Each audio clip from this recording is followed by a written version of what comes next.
C-SPAN in the next few hours. Thank you for watching.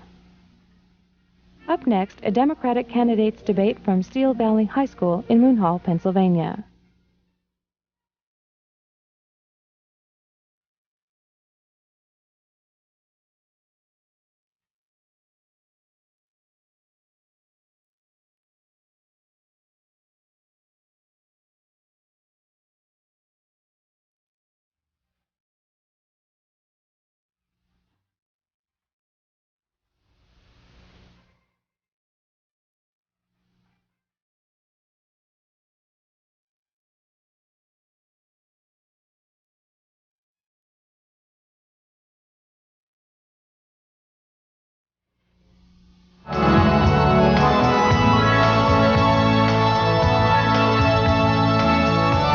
A very warm welcome, everyone, from Steel Valley High School in Munhall. Good evening. I'm Ray Tannehill. We are delighted to have you with us this evening as we present this debate, the hour-long debate featuring the Democratic presidential candidates.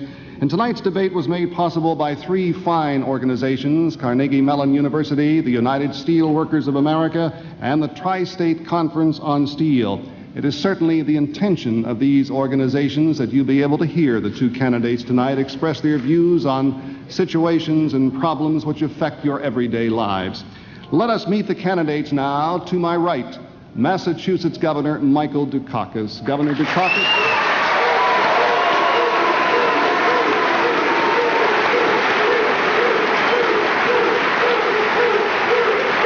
Welcome, sir, to the Mon Valley.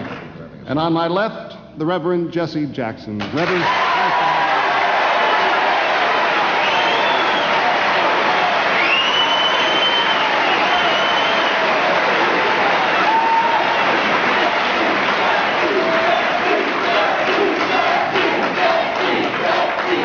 We have the guidelines for tonight's debate.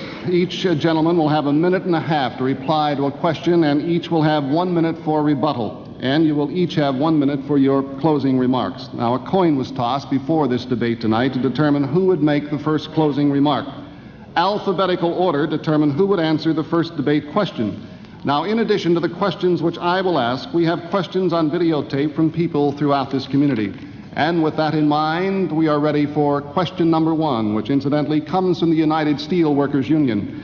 American steel workers work fewer hours per ton of steel produced than any other steel workers in the world. Now, American steel workers have learned they simply cannot compete, even in the U.S. markets, against $3 an hour labor in Brazil, Korea, or South Africa. Nor can they compete if the dumping of steel is allowed in U.S. markets. Their jobs have been literally exported to foreign steel producers. So with that in mind, what promises will you make to the voters of Western Pennsylvania that will encourage the rebuilding of our basic steel and manufacturing industries and stop the jobs and the futures from being exported to third world countries? Now, Governor Dukakis, we begin with you. Ray, I think we have to do a number of things. First, I hope the President will sign the new trade bill. And I hope... And I must say that I personally was rather disturbed when he picked my state the other day as a state to announce that he wouldn't sign it for one reason and one reason only, because it had a 60-day notice provision for workers who were being laid off. For one thing, it's the fair and right thing to do, and for another, he happened to come to the one state that has a comprehensive plant closing law, which is working and working very well, and has helped us to save over 200 companies and 20,000 jobs in the past 3 years. And I hope he'll reconsider his decision. I think it's a bad idea, and I would hope that he would sign what is a responsible trade bill that has been worked on now by the Congress and has a very substantial congressional majority. Secondly, I think we ought to continue the VRAs next year, but I think we should do so with a clear understanding on the part of the steel industry that they're going to continue to invest, continue to become increasingly competitive. No more of this going off and buying oil companies when they ought to be investing their funds in steel. That's important. Finally, we need a national strategy for steel and for other basic industries. We need to build partnerships between Washington and management and labor in steel and automobiles and textiles and energy in our basic industry. Now that the dollar is down, we have a great opportunity to rebuild our industrial base in this country. I don't want this country to be a country where we're flipping hamburgers and taking in each other's laundry for $3.35 an hour. We need our basic industries, It's time we began to build a real partnership between a president who understands how you do it and the Congress and management and labor in the steel industry. Governor, thank you. Reverend Jackson, what promises will you make to the voters to rebuild our industries? We should support the trade bill and not veto the trade bill. A, because of the plant closing provision. Secondly, because of the money involved in training and retraining for transition. Thirdly, because it streamlines the bureaucracy. And our trade representative ought to be on top of that legislation and to take it to its logical conclusion. It also raises two other concerns. One is that we cannot allow slave or repressed labor to undercut organized labor. There must be a commitment, it seems, therefore, that we use our strength to increase wages in other countries and not let them be lowered here. It puts a real focus on South Africa, now that you mention it, because so long as there is slave labor among coal miners and steel workers in South Africa, slave labor will undercut organized labor. We must therefore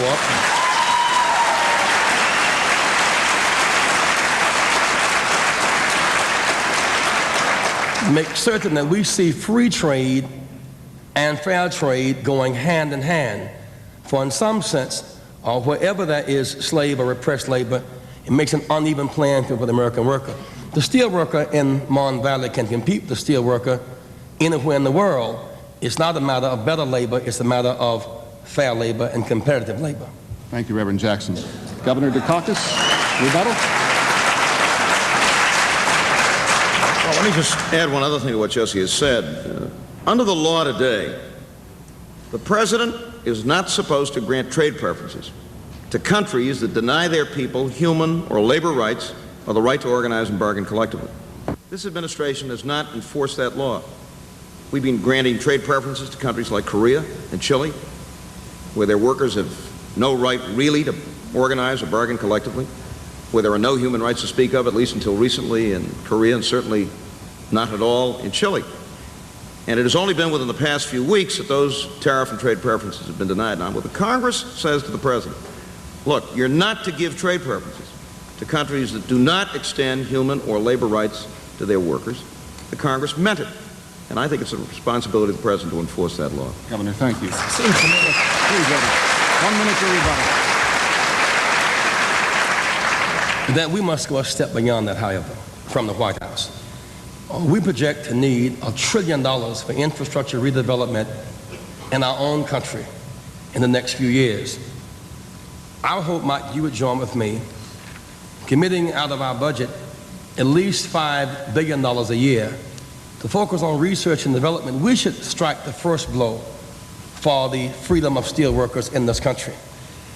We are losing a bridge every other day in this country. So came down the river today, locks need to be repaired. We need an energy efficient mass transit system. If we build bridges in this country, if we fix the locks in this country, if we build a mass efficient energy transportation system in this country, we'll create a demand for iron workers, steel workers, engineers, communication workers, and in a real sense, construction workers in this country. I say we must reverse Reaganomics. We should put some money on the table and move from talk and invest ourselves in rebuilding this industry. Gentlemen, let's move on.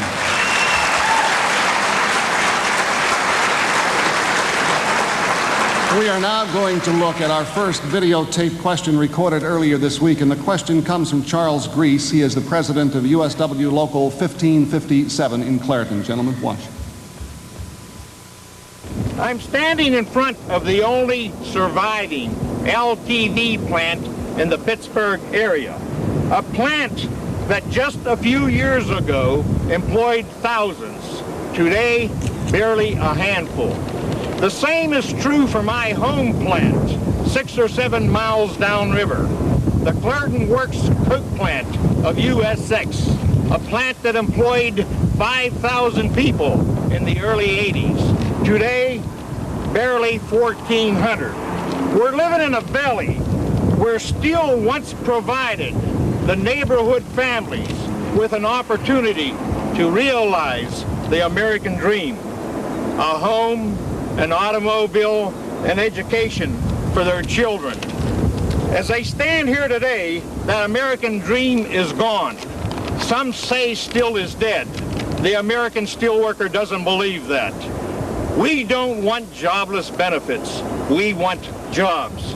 So my question to our Democratic candidates here today is, if you are the one elected as president, what will you do to help revitalize the steel industry here in the Mon Valley, which will in turn afford the American steelworker the opportunity to again realize and appreciate the American dream? Thank you. Reverend Jackson, your reply to Mr. Grease. The first issue, Mr. Grease, we must commit ourselves to reinvestment in America, to retrain our workers for research and development. Right now, we're spending 70% of our research and development on military hardware. Some of that money must be spent in reinvesting in this country, research so as to be able to produce a competitive product. Second, I'm concerned that we establish in this country an American investment bank, likened unto a domestic World Bank, where states would contribute capital to this bank, and we could get from some pension funds, some government-supported bonds, and set up a labor business management board for the purpose of targeting investment in this country. If we commit ourselves to building bridges here, an energy-efficient mass transit system in this country, building and replacing sewers in this country, we can put workers back to work. In the meantime, our federal government in its budget must set aside a portion of that budget just to invest in making the steel industry's harm in this valley again. I would think that while we're doing that, there must be a commitment for the women and for our children daycare centers. There simply will be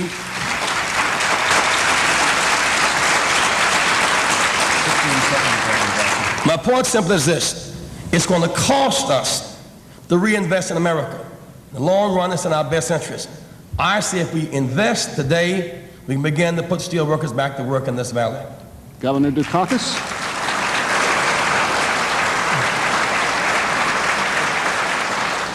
Ray and Charlie, the first thing we've got to do in this country is decide whether or not we want a steel industry. That's what we've got to decide. Is it important to the future of this country to have a strong and vibrant and healthy steel industry? I believe it is. Jesse believes it is. I think most Americans believe it is. And if we believe that, then we've got to do something about it. And I would suggest we've got to do three things, some of which we've already mentioned briefly. First, we've got to build a partnership between Washington and the industry, in which we invest some public resources, in which we work closely with management and labor. Congressman Walgren has already helped to get some $13 million in appropriations for investment in steel technology. The administration won't spend it. They don't believe in it. There's nobody in charge. There's nobody who's been authorized or directed by the president to head up this kind of partnership from Washington and to work with the union and with management to make these things happen. Now, I was in Bethlehem, Pennsylvania this morning, talking to officials of Bethlehem Steel, talking to the steel workers, talking to the president of Lehigh University. They're working on that kind of partnership, but by themselves they can't do this. This has to be a national priority. Secondly, I propose the creation of a fund of $500 million to rebuild America. That's 1/7 of the cost of Star Wars, something we don't need, we can't afford. 1/7 of that money. 1/7 of that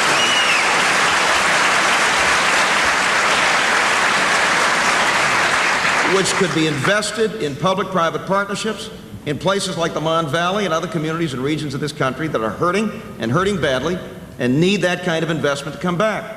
There are already a number of proposals in this valley for bringing some of these steel plants back, for investing in them. But we need some public resources as well as private investment, and I would insist that there be private investment along with those funds. Just one final thing to follow up on what Jesse said. We've got to make some choices in this country. The president just proposed a budget in which he asked for $6 billion for Star Wars and for MX missiles to run around on railroad cars. And in the meantime, our bridges are falling apart. We don't have good mass transit. We don't have high-speed rail in many parts of this country that need it and need it badly.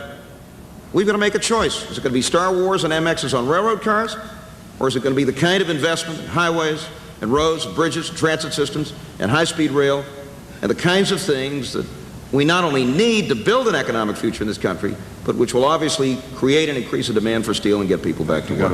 Reverend Jackson.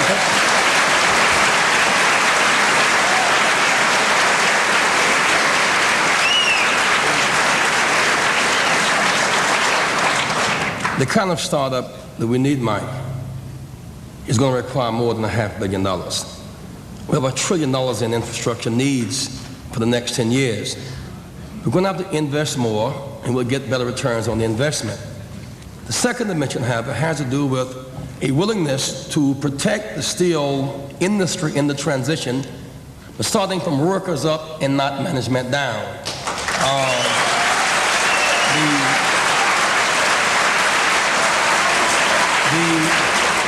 The fundamental fallacy of Reaganomics is profits up, wages down, plants closed, workers abandoned. Before a plant is closed, workers must not only have the right of notice that it's going to close, but the right to invest and take over that plant. Let workers be empowered.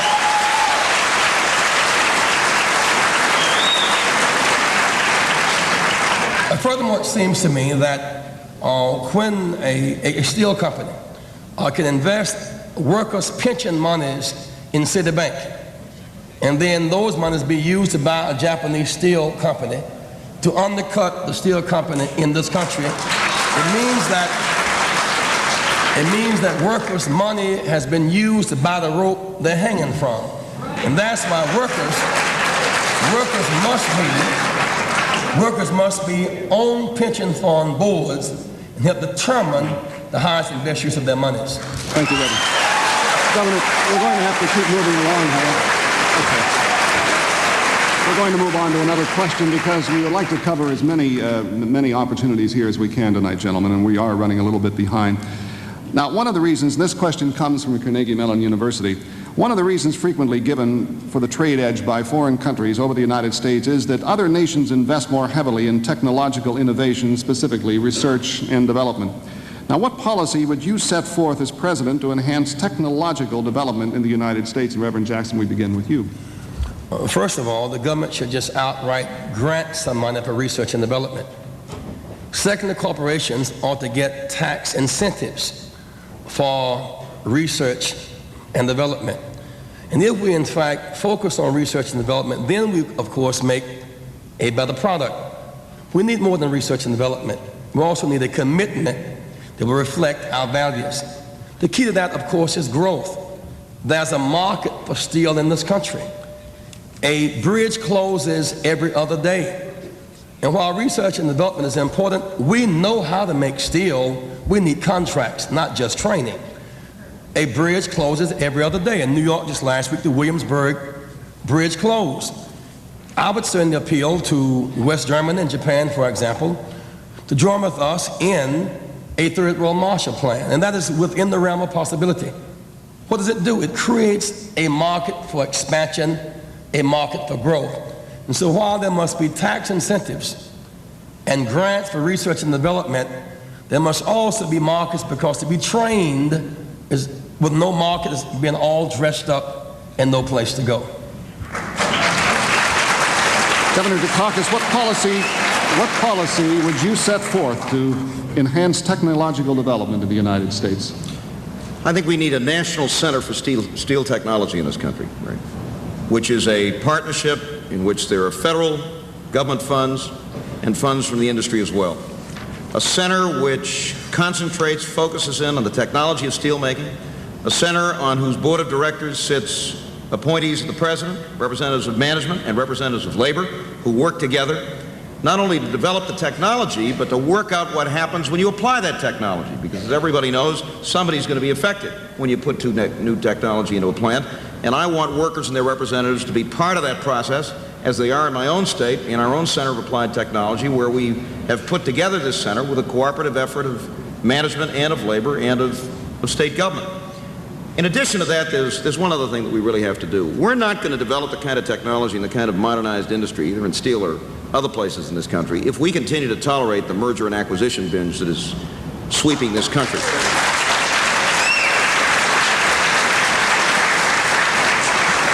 We've got an attorney general in this country that doesn't know the difference between antitrust and antifreeze.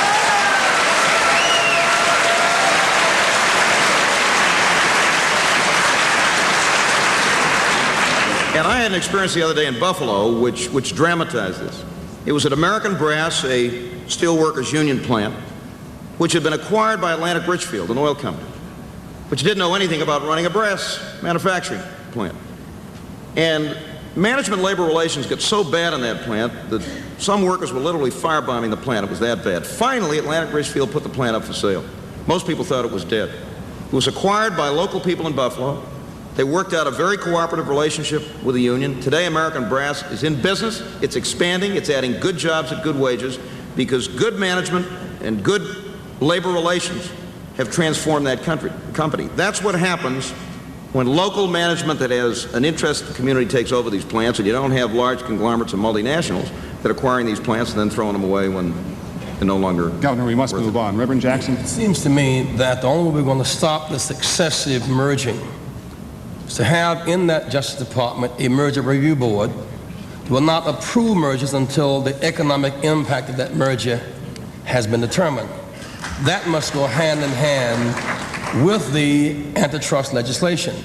This whole process of merging corporations and purging workers and submerging the economy is economic violence. We will not stop that unless we stop Reaganomics itself. That's why I do not want to just manage Reaganomics, but to reverse it. We will not have the resources left to reinvest in America unless we change priorities. I must say this. We're spending right now $150 billion a year defending Europe and Japan 42 years after the war. Europe and Japan are now creditor nations. We're in a debtor status. They can better share the burden of their own defense. Use some of that money to reinvest in America, in research, in infrastructure, in steel, in iron. We cannot have, in other words, we cannot have the fruits of Reaganomics for the very wealthy and then have enough fruit left for workers. I say reverse Reaganomics, invest in workers first. Thank you, Reverend. Governor, any further comment on that? No, except to simply say that I think there's a great future for steel in this country, and I think we've got to go to work on it, but it's going to take a president who understands how you do it, who's prepared to personally get involved and to direct this kind of partnership. I think the Congress is ready to support it. In fact, I know they are, and I think they're ready to support a president who wants to build that kind of partnership with the industry. Thank you. Gentlemen, we are going to move on. We are going to turn our attention now to education, and our next question on videotape comes from Leslie Williams, a student at Carnegie Mellon University. I'm a student at Carnegie Mellon University School of Urban and Public Affairs, and I've been fortunate to receive a good education, but I'm worried about the opportunities for others. Education and job training is becoming so expensive and out of reach even for the middle class, and particularly those recently laid off in the Pittsburgh area. What would your administration do to support educational opportunities? Governor Dukakis? I'm going to hire Leslie Williams as soon as I become president of the United States.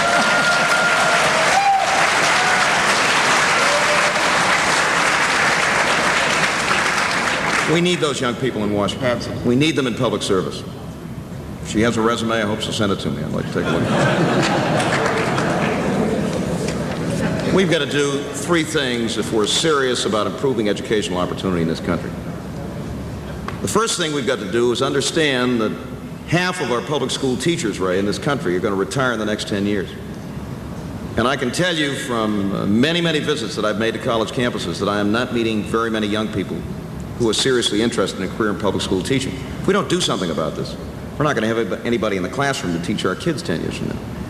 And if I'm President of the United States, I'm going to be the #1 advocate for good teaching and good teachers. We've got to make teaching a valued and honored profession once again. How do we do that? How do we do that? How do we do that? By providing scholarships and loan forgiveness for young people willing to make a commitment to teaching after they graduate.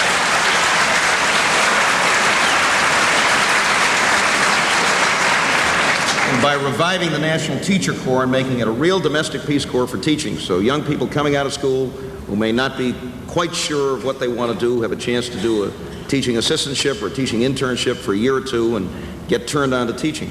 Secondly, we've got to commit ourselves as a nation to one basic proposition, and that is any young person who graduates from high school and who is qualified to do college work ought to have an opportunity to go to college regardless of financial needs.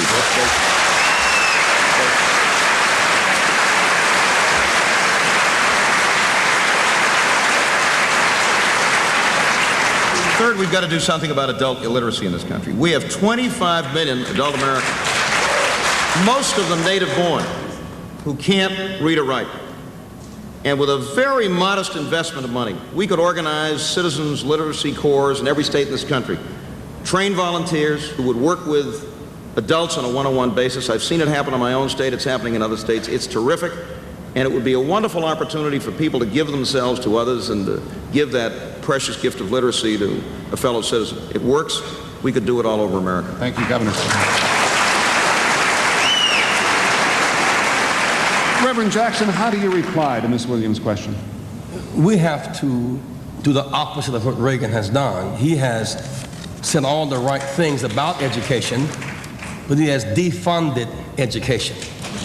Now, what will make us different is that if we commit ourselves to more resources, not just more motivation for Ms. Williams. If we're going to have more scholarship for youth, it's going to cost. We're going to have better teachers. We're going to have to pay better teachers to stabilize our teaching corps. I said I would commit myself to doubling the education budget. It's now $20 billion, but it's the best return on our investment.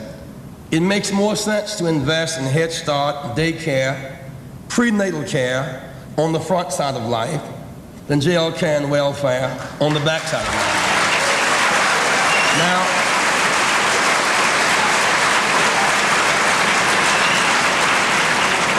I propose, therefore, three things, and Mike, hope that you will respond. One, we ought to double the educational budget, or at least debate where it ought to be, but we must pay for scholarships and pay for more teachers. Second, I propose that we spend $3 billion a year on Head Start. Only 1 of 6 children eligible for it are getting it. $3 billion will help 1 million children. We know Head Start works. And last, the move from a foreign war on drugs to a war on drugs with an army, it's going to cost. It's going to cost to shift ships. It's going to cost to protect our borders. It's going to cost to help those who are sick, who want to get well. What will make us fundamentally different from Reagan will be two things. One, a shift in direction. And two, a willingness to invest in education, in Head Start, and the war on drugs. Are you willing to deal with a budget for that? I'm doing it already. There is no commitment now to address a Head Start program. We have only 1 of 6 children are getting it. To add another million will be $3 billion. It seems to me if we offer the children who need the Head Start on the table a financial commitment, if we offer the drug war a financial commitment, that makes us different. Now, in my own way, I have done it through motivation. You've done it through state government. But now we're talking about, as president, will we commit ourselves to money to invest in education, Head Start, and the drug war? I think it's vital. Gentlemen, with your permission, we are running a little bit behind. I think that unless we move into that, then we're saying good things, but the good things we say, we got to pay for our dreams. We have to pay for our dreams. Well, Ray, and the point Jesse is making is a very sound one. We've got to decide, and the next president's going to have to decide, whether we're going to spend billions on Star Wars, on MXs, on 2 supercarrier task forces at $36 billion, at a 3-hour space plane from Washington to Tokyo that's designed to get investment bankers from here to there and in 2 or 3 hours when we can't get from here to there in the Northeast, or for that matter, the Midwest to the West, the time we ought to go from home to work or wherever it is that we're trying to go. They're talking about spending $50 to $60 billion on the Midget-Man missile when we already have 12,000 strategic nuclear warheads in this country, enough to blow up the Soviet Union 40 times over, and they have 11,000. We've got to make choices. Is it going to be daycare or Star Wars? Is it going to be housing for 2.5 million homeless people in this country or the Midget Man missile? Those are the choices that the next president's going to have to make. I'm prepared to make them. I think Jesse's prepared to make them. The Democratic Party is prepared to make them. And that's why we're going to have a Democratic president.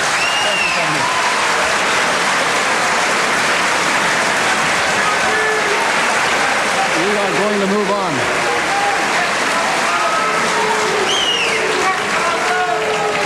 This next question comes from the Tri-State Conference on Steel. Since 1979, the four-county area around Pittsburgh lost nearly half of its manufacturing jobs, and the federal government did nothing to stop this loss. In Pittsburgh, they're working to restart a modern steel plant. As many as 500 jobs would be created there. Now, because of the capital investment required, it's being proposed that the mill be partially owned by the workers, partially owned by private investors, and partially owned by a government entity. So, the question, what kind of support would you give to a joint venture such as this? Governor Dukakis, we begin with you. Well, that's what that $500 million fund is. I'm not talking about the $500 million fund as being a fund for investment in infrastructure. We need to invest in highways and mass transit, and clean water and clean air, and those are all things which we're currently investing in and we've got to continue to. This would be a fund precisely for this kind of a partnership, which would be used not in my part of the country where we've got a 2.9% unemployment rate, but in those parts of the country like the Mon Valley and western and central Pennsylvania and the industrial Midwest that have been hurt badly by plant closings and by the decline of manufacturing, so that we can support that kind of thing. I don't know that it requires government ownership, although if the government puts some money into it, we ought to have some interest in it and make sure that we can get our money back. But I would insist that the private sector invest. I think the idea of joint labor management ownership makes sense, and it's that $500 million a year in special grants and loans and support that will make it possible for us to support these kinds of things in those communities and regions that need special help. Thank you, Governor. Reverend Jackson, what kind of support would you give to such a joint venture? Well, first of all, I support such a joint venture.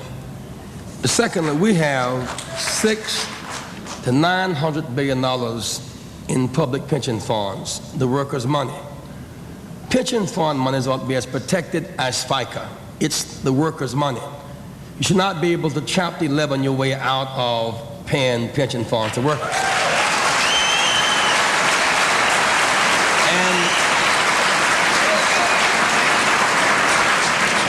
And if workers are on that pension fund board, you can then make applications for the highest and best use of workers' monies for workers' jobs and causes and get the money. That's why we propose an American Investment Bank, where states would contribute to such a bank, would be patterned after the World Bank, except on the domestic level. It could borrow from pension funds and would have bonds secured by the government. That's a vast body of money. Between the '86 tax bill on the one hand, the deficit on the other, these dreams will not become real unless you identify the money. I submit to you that this is a far better use of money than the unsecured monies lost by workers, $38 billion on the Reagan-Bush meltdown day, October 19th. Use the money to invest in local communities. Thank you, Reverend. Governor Dukakis, any further comments? No rebuttal to that? Thank you. Gentlemen, we will move on. Our next question comes from Dolores Patrick. This is on videotape, a former steelworker who wants your opinions on an idea she has to put people back to work. Hi, my name is Dolores Patrick. I'm from Homestead, and right now I'm standing in front of the Rainbow Kitchen Community Center. I've worked here since 1984. During the 70s, people like myself lost good-paying jobs in the mill. Today, there are thousands of unemployed people who are still searching for meaningful employment. At the same time, our region's bridges and roads crumble. It occurs to me that one way to solve this problem, both these problems, is to establish a public works program to rebuild our infrastructure. It would put people back to work. It would utilize American-made products, and it would repair our communities. If you agree with this, how would you go about doing this, and if not, what alternatives would you offer? Well, obviously, Reverend, you do agree with many of the things she said from what you've said earlier. she's heard me speaking and got the message.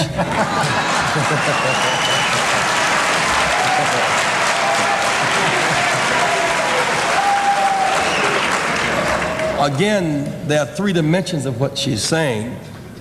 One dimension, this is a woman talking who may have children, who may or may not have a husband in the home. Half of the nation's poor children live in a house headed by a woman where there is no man. Number one, we must have daycare in order that she might be able to work and have her children cared for. Secondly, we must raise the minimum wage so when she works, she can get paid for working.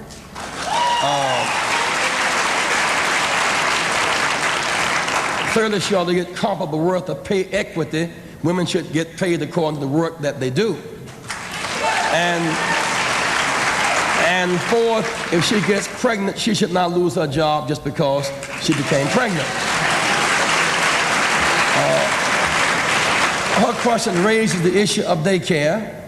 It raises the issue of a commitment to stop the flow of drugs into the country, because right now, workers in their despair are turning to drugs often as anesthesia for their pain, or as a way to make money in the illicit economy, or as a way to avoid reality. I say there's no greater priority today than setting aside some government money and some pension money guaranteed to invest in building bridges. We should have an energy efficient mass transit system in this country. If we make that commitment, iron workers, steel workers will go back to work. Thank you, Reverend. Governor Dukakis?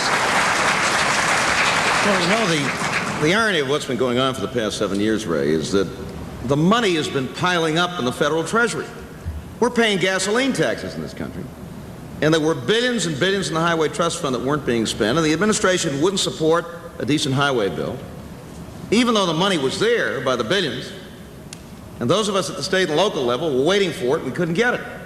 Finally, as you know, the Congress overrode the president of the veto. We finally have a highway bill, and the money's starting to flow. Same in the aviation trust fund. Every time we buy a ticket, we're paying a tax on that ticket, and that money goes into an aviation trust fund for the purpose of expanding, building airports, and improving air transportation in this country. There was $6 billion in that fund. The administration wouldn't spend it. Now, there's nothing you can do with this money other than spend it on needed airport expansion, another part of our infrastructure, something else that would help to put people to work, construction workers, steel workers, and so on. Well, finally, the Congress forced the administration to respond, but this has been going on for 7 years. If we had a president who understood the importance of investing in these building blocks of our economy, and that's what this is, you wouldn't have this confrontation between the White House and the Congress. We'd be working together, the money would be flowing, people would be working, and this country's economic future would be a lot better off. Thank you, Governor. Reverend Jackson, any further comments on this? No, I just happen to think it's one of the most relevant questions of this entire season, because it does challenge our priorities. Why are the bridges falling? Because we're not maintaining them. What would happen if we rebuilt them? People would go back to work. But it would not just be the 3 months quarterly maximum profit return. It would be a commitment to a long-term, orderly profit-wage relationship rebuilding. And therefore, we do need a president who has that vision, who will make that investment, and who in fact will be a builder of people as well as a builder of bridges. Thank you, Reverend Jackson. Any further comments, Governor? Well, we here at Steel Valley High School in Munhall have our final question this evening on videotape, and this is coming from Dr. Jerry Longo, the superintendent of the Steel Valley School District. In our community, sudden unemployment, a changed economy, and a rapidly declining tax base have had a devastating impact on the families, youth, and institutions which serve them. Homes in which both parents must work create new family pressures and new child care needs. Increased demands for higher education cause parents and students to lie awake at night trying to determine how a college education will be paid for. The elderly and their children are haunted by the specter of catastrophic illness and the accompanying financial burdens. Teachers and school boards wrestle with a delicate balance between providing a quality education and maintaining an affordable tax base. Nationally, we continue to hear much rhetoric about the critical importance of the family, youth, medical care, and education. May I ask you to share with us the policy objectives which your administration would have for the family, youth, health care, and both public and higher education? Governor Dukakis. In a minute and a half? Well, we might liberalize that time for you. Well, sir. we've talked about a number of these subjects already. Let me see if I can single out two of them. Health care and drugs. A few days ago, I became the first governor in America to sign a bill which will guarantee basic health insurance for every single citizen.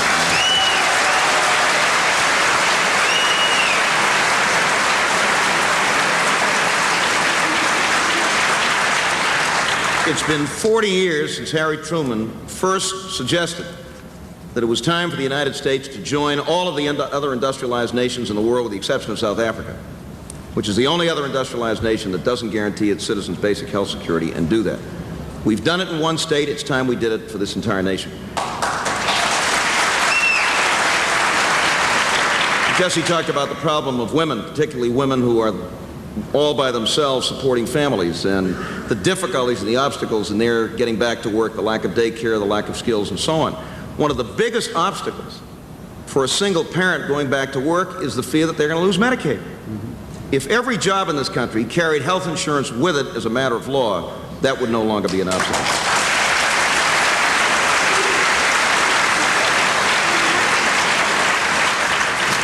Now, we've both talked here, and we've talked a lot in the course of this campaign about the importance of education. But if our kids are going to drug-infested schools, if 50% of our children in junior high school in this country are experimenting with drugs and alcohol, as they are, 30% at age 12 or younger, I don't know how much education we're going to get in our schools. We've got to be very tough on enforcement. We've got to be very tough on nations that won't cooperate with us. We've got to stop doing business with drug-running Panamanian dictators.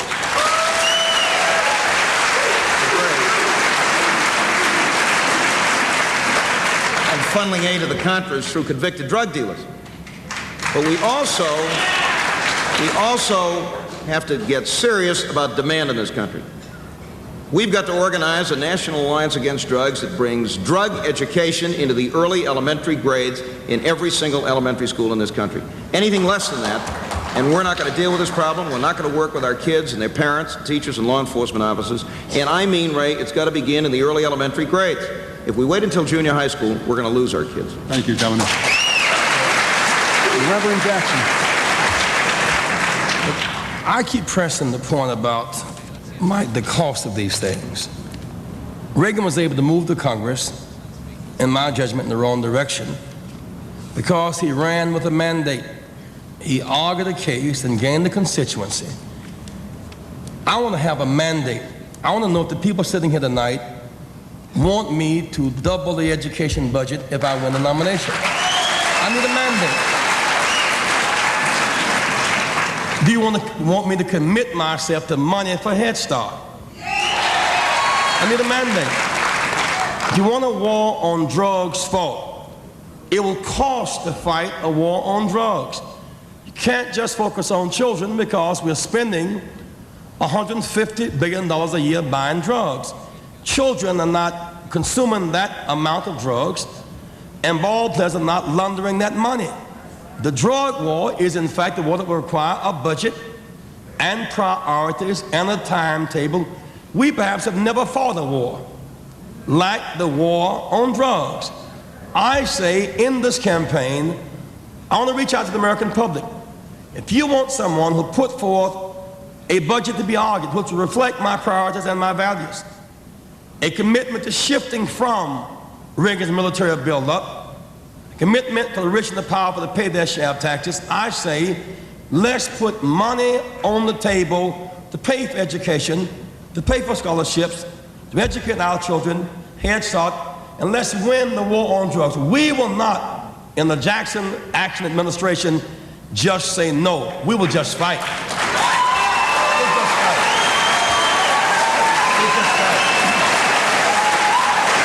Thank you, Reverend Jackson. Governor Dukakis, any further thoughts? May we move on with your permission? Gentlemen, in the first days of 1988 this year, there was a massive oil spill that nearly cut off the water supply to 500,000 people here in this Pittsburgh area and nearly denied drinking water to 1 million other people downstream as it flowed down the Ohio River.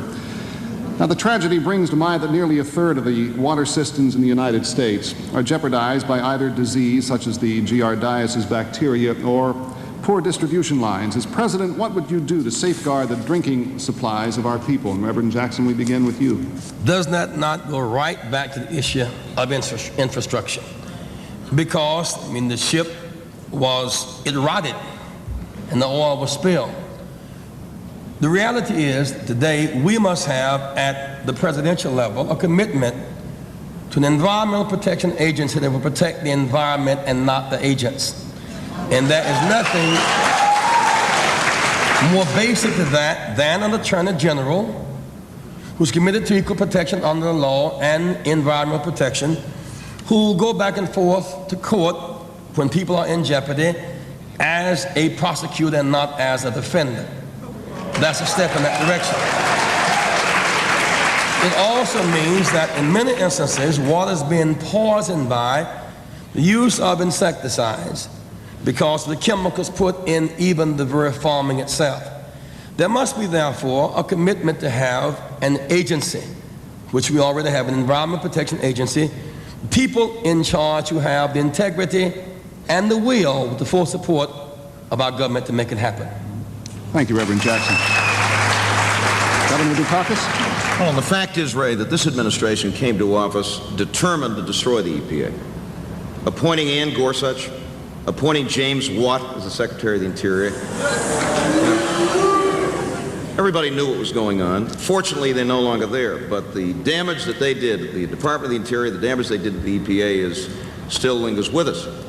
The great thing about being President of the United States is that the day you get there, you pick the head of the EPA, you begin picking new people for the National Labor Relations Board who believe in the labor laws of this country.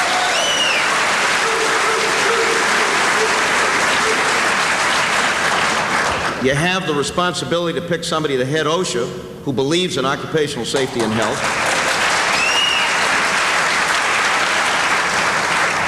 You begin selecting people for the Federal Trade Commission, which is supposed to enforce the antitrust laws in this country and isn't.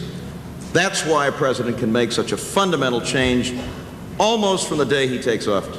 And that's one of the reasons why I want to be President of the United States. I've picked people. I know what it's like to pick good people, to put them on boards and commissions, to expect the best from them. And that's the kind of leadership I'm going to bring to Washington. Thank you, Governor. Any further thoughts, Reverend Jackson, on that? Gentlemen, I watched the debate in Philadelphia last night with great interest, and I must say you agreed more than you disagreed on most of the issues last night, which is going to make it a little difficult for the voters when they go to the polls on Tuesday. As a matter of fact, you seem to be abiding by the Republican 11th commandment last night: thou shalt not criticize thy fellow, in this case, Democrat. There must be differences between you two. I know there are. What is the biggest difference you see between you two gentlemen? Reverend Jackson, I'll ask you first. I've established a commitment to put forth on the table budgets that will lay out my priorities, and that's what budgets do reflect. I'm not just for Head Start, I'm willing to fund Head Start. I'm not just against the flow of drugs. I know it's a war that must be fought, and wars must be budgeted. There must be an army, as it were. There must be a commitment. We've got to offset the budget deficit. It means hard choices must be made. I've taken the heat. I'm willing to freeze the military budget for 5 years. If you freeze it for 5 years, it'll amount to about a 10% cut, but at the end of 5 years, we'll be saving about $60 billion a year. I'm willing to say that the rich and the powerful, who Reagan gave the party to in 1981, that they must pay for the party. We must talk about fair taxes. We must talk about fair taxes. And beyond putting numbers on the line to pay for my dream, I'm willing to apply the same standards against terrorism all around the world. It was reported today that they've killed 100,000 Mozambicans in South Africa, in Mozambique, funded in effect by South Africa. One of the great tragedies of modern times. I say we must equip the frontline states with the ability to defend themselves from South African invasion. So I've tried to take a commitment to put numbers on the table to pay for my dreams, to be consistent in foreign policy, whether the Middle East or South Africa. I take the heat, but I am consistent. Thank you, Reverend Jackson. Governor Dukakis. Well, I think the strength I bring to this campaign and will bring to the presidency is as a doer. I just don't talk about jobs. I've helped to create and save hundreds of thousands of jobs. I've brought economic growth and jobs to places like the Mon Valley in my state, and I know we can do it here and in regions and communities all over the country because I've done it and I've seen it happen and I've been part of it. I just don't talk about health care. I just signed the first universal health care bill in the history of this country. I just don't talk about housing the homeless. I'm building housing for families of low and moderate income because that's the way we're going to house the homeless. I just don't talk about a war against drugs. I have what the Drug Enforcement Agency says is the best program of education and prevention of any state in the country, and I'm proud of that. I just don't talk about the environment. We're out there working every day to clean it up, to protect it, to strengthen it. I also care very deeply about this country's international leadership. We've got to be involved, we've got to be engaged. But we've got to have a foreign policy that reflects American values and American principles. I want to end this fiasco in Central America, and I mean end it.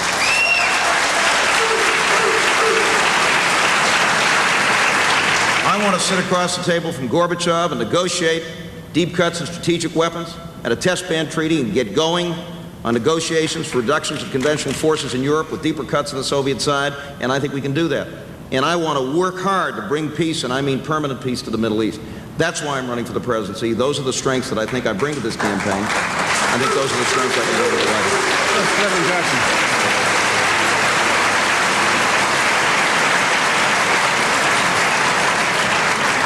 The mind to the presidential level, given the Reagan budget deficit and debt and trade imbalance, unless we make some tough judgments to reverse Reaganomics, identify the resources, determine priorities, and get a public mandate, then our words will not become flesh. One will only talk about drugs unless one has the vision of a comprehensive approach. We can't not just start at children in schools. These drug warlords and then drug traffickers must be fought. Our borders must be protected. For those who are now sick, trying to get well, heroin addicts, or those who are now victimized by AIDS, it's going to cost, it's going to require a shift in priorities. We can only shift from talking about it to doing something if we, in fact, convince the public that shifting money makes sense. I say I have a program to build housing, identify the way to pay for them. I say we as leaders must convince the American public that we become more secure when we shift resources from the Reagan bullet military budget and get fair taxes than to do otherwise. And so I'll be appealing across this campaign, across the state, to you and to the public for a mandate. We will not get a mandate unless we take the country a budget with different priorities. Thank you, Reverend. Gentlemen, we are at the close of the program. I know that time slips by very quickly. At this point, you will each have 1 minute or so to make your closing remarks. And as you well know, a coin was tossed before the debate to determine who would give the first closing remarks. Governor Dukakis, you're first. Let me begin by thanking the Tri-State Conference and Carnegie Mellon, and especially the steelworkers, for this debate this evening. Especially because it's here, in a high school, in a community, right down here at the community level, where who the next president is can make a tremendous difference in the lives of people all across this country. The people of Pennsylvania on Tuesday have a very important responsibility. The responsibility of selecting which one of us you think has the strength and the experience and the ability to lead this country, to build a strong economic future, to create those good jobs at good wages that our people need, to house the homeless, to provide basic health care for our citizens, to wage a real war, not a phony war against drugs, to clean up our environment, and to provide strong and responsible international leadership. I believe I can do that. I want to be your president. and I need your vote on Tuesday. I hope you'll give it to me. Thank you very much.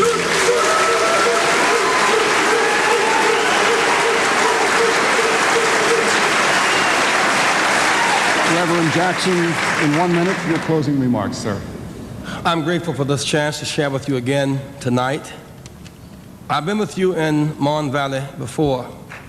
I've stood at the plant gates. I've been at Rainbow Kitchen before. I've stood with you in your schools before. I am a leader, willing to mold opinion, not just follow opinion polls, willing to dream, able to dream, willing to pay for the dreams, because that's where the tough decisions must come from. I am a communicator, and leaders must communicate.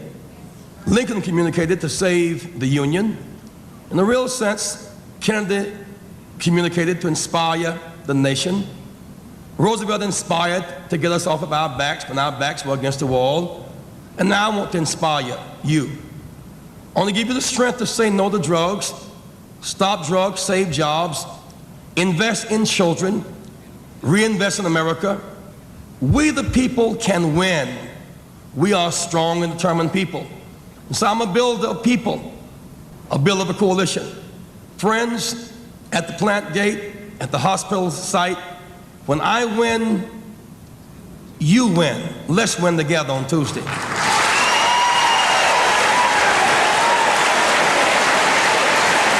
Thank you. Reverend Jackson, thank you so much. Governor Dukakis, thank you. Thank you, gentlemen, for sharing your views on issues which are so vital to our everyday lives. This has been the Steel Valley Debate, brought to you by Carnegie Mellon University, the Tri-State Conference on Steel, and the United Steelworkers Union. We thank all who have helped bring these two gentlemen together this evening to share their views. Especially, we would like to thank the Munhall Police Department, the Allegheny County Police, our U.S. Secret Service, and the Steel Valley School District. Remember, Tuesday is primary election day. Remember to go out and cast your votes. I have been delighted to have served as moderator for this discussion this evening. Thank you, Reverend. Thank you. We are delighted to have had you with us. From Steel Valley High School, I'm Ray Tannehill. Thank you very much. Have a pleasant weekend.